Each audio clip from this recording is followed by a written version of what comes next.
Ok, super, c'est une très bonne question. En fait, si nous avons dit cela, c'est par rapport à 2 ou 3 écritures.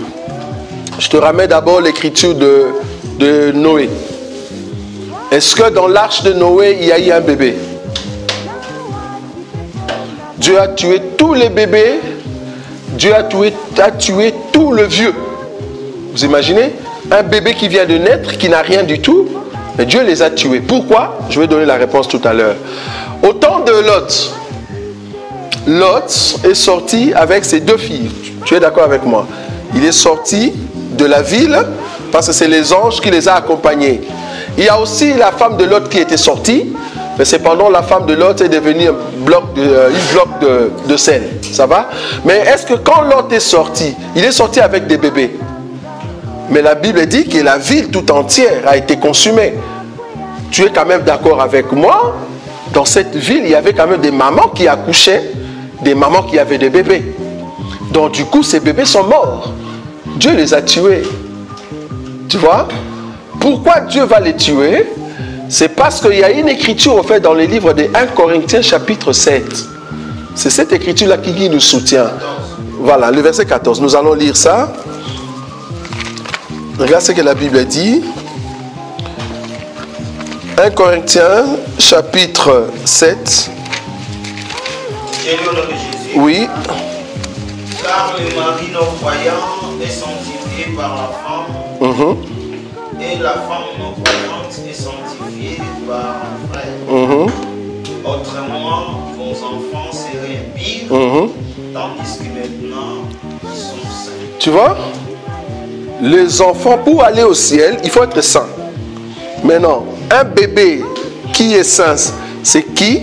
C'est le bébé qui est né dans une famille chrétienne et que si ce bébé venait à mourir dans l'état enfant, il reçoit la grâce, non pas la grâce sur lui, mais la grâce de la prière des parents. Je ne sais pas si tu vois. C'est-à-dire les parents sanctifient les enfants. Quels parents? Les parents qui sont chrétiens. Donc un bébé qui est né dans une famille païenne, si l'avion tombait sur cette maison-là, toute la maison va aller en enfer. C'est pas que le bébé va entrer au ciel. Parce qu'il faut comprendre, le but ici, c'est pas la chair, l'âge du bébé. Non, le but c'est quel est l'esprit qui est à l'intérieur du bébé ou soit l'esprit qui est à l'intérieur des parents. Dieu ne voit pas la chair ici parce que la chair ici, c'est de la viande. C'est de la viande, donc c'est rien du tout. Parce que si on prenait ma chair et que le lion avait faim, vouloir ou pas, si on m'arrêtait quelque part dans une ville et que, parce que je prêche l'évangile de Jésus et qu'on me dit, messieurs, en tout cas, nous ne voulons pas que tu prêches Jésus ici, on t'arrête, tu seras au fait la nourriture pour les lions. En réalité, ils vont me couper en morceaux. Les lions, lui, ne sait pas que c'est le corps d'un homme qui prêchait la parole de Dieu.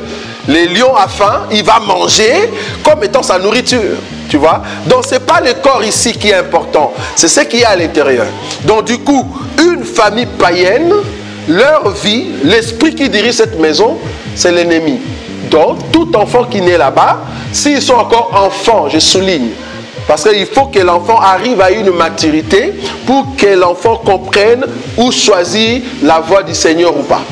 Mais si c'est encore un bébé, c'est pour ça que j'avais dit ça. Si c'est encore un bébé et que le bébé ne sait pas choisir, en tout cas bibliquement parlant, dans une famille païenne, le bébé va aller en enfer. C'est dans ce sens-là qu'on avait dit. Je ne sais pas si tu as compris. Donc, si les parents se convertissent après la mort de leur bébé, donc c'est que cet enfant... Oui, attends, oui, continue, oui, vas-y. Si les parents se convertissent après la mort du bébé, oui. Donc cet enfant-là, non, parce que en fait, la Bible a déjà dit, après la mort vient le jugement. C'est-à-dire, le bébé là, se finit. Parce que c'est pour ça que je dis, ne voyez pas bébé avec le sentiment humain. Voyez, bébé, c'est la viande, une petite quantité de viande. C'est comme moi, je suis une grande quantité de viande. Mais à l'intérieur, j'ai l'esprit. Tu vois? C'est vraiment la chair. Là, nous le voyons avec les yeux humains. Mais c'est un bébé parce que c'est un enfant. Mais à l'intérieur, si le bébé est né dans une famille païenne, voilà, le bébé va aller en enfer. Pourquoi? Parce qu'il n'y a rien du tout à l'intérieur qui peut l'amener au ciel. Parce que pour aller au ciel, soit tu as rencontré le Seigneur, ou soit la prière des parents sanctifie les enfants. Pour que les enfants deviennent saints. Ça va? Tu as compris? Voilà, merci.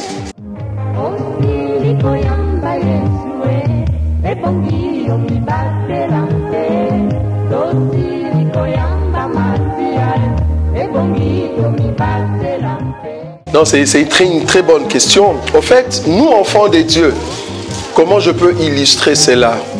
Nous, enfants de Dieu, nous dépendons de Dieu. C'est-à-dire, si je reçois le Seigneur, à aucun moment, je peux jeter mes yeux pour dire, telle personne m'a fait du mal. Non. Il y a une écriture qui nous soutient étant enfants de Dieu. Cette écriture s'appelle, ou je vais réciter, tout concourt au bien de ceux qui aiment Dieu. C'est-à-dire, même quand l'ennemi t'attaque, cela concourt à ton bien. Parce que tu es enfant de Dieu. Même quand les sorciers s'élèvent dans ta famille, cela concourt en ton bien. C'est-à-dire, tout ce que Dieu fait, parce que le plan qu'il a, ce n'est pas un plan de malheur. Dieu ne peut jamais avoir un plan de malheur pour nous. Il a toujours un plan de bonheur. Mais le plan de bonheur, il ne peut pas te donner ça directement comme ça. Il y a ce qu'on appelle des épreuves. Tu ne peux pas passer des classes, tu ne peux pas arriver à l'université si tu n'as jamais fait des épreuves. Tu es intelligent, certes, mais il faut faire des épreuves. Dieu, c'est comme ça qu'il nous amène de mieux en mieux, de maturité à maturité. Pour monter des échelons, il y a des épreuves. Or, les épreuves en question, il utilise toujours son serviteur Satan. Il dit, ok, pour ma fille, fais telle épreuve, mais ne touche pas son âme. Et l'épreuve arrive. Oh Seigneur, Seigneur, je me laisse entre tes mains. Ah, voilà, tu as réussi. Deuxième épreuve. Mais si tu dis, oh Seigneur, qu'est-ce que tu m'as fait? Je t'abandonne. Voilà, tu n'étais pas la fille de Dieu. Donc les épreuves viennent pour nous donner la maturité et exceller dans les choses de Dieu. Donc quand tu vois un problème, nous dans cet évangile, quand un problème arrive, je ne peux en aucun cas regarder les sorciers. Jamais. Qu'est-ce que les sorciers a à faire dans ma vie? Si les sorciers osent entrer, je vais demander papa, qu'est-ce qui ne va pas? Qu'est-ce que j'ai fait pour permettre aux sorciers de venir dans ma maison? Qu'est-ce que je fais? Et c'est au Père de répondre. C'est au Père.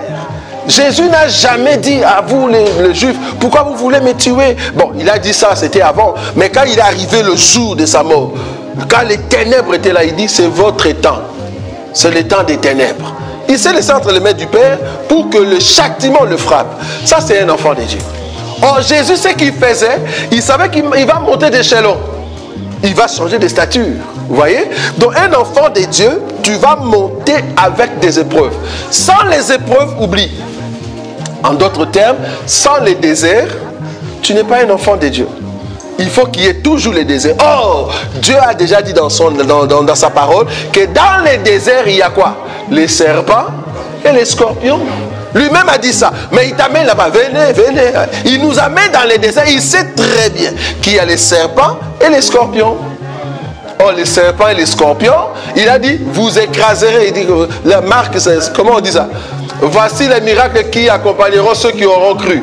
Il dit quoi? Vous marcherez sur les serpents, mais vous allez marcher où? C'est pas en Égypte, hein? Ça sera dans les déserts. Là où nous souffrons. Quand tu pries Dieu, tu veux chercher la grâce de Dieu. Bien que tu le cherches, il envoie encore les scorpions. C'est pour te prouver. Quand il envoie comme ça, lui-même, il est là, il contrôle. Il dit, il ne faut pas piquer trop fort. Non, qu'est-ce que tu fais? Pique calmement, c'est ma fille. Ça, c'est notre Dieu. Et je l'aime beaucoup quand il fait ça. Je comprends que là, il veut me donner la force. Et quand il trouve que tu as réussi, il dit, allez, quitte maintenant. Je vais donner le diplôme à ma fille. Et c'est comme ça que tu montes.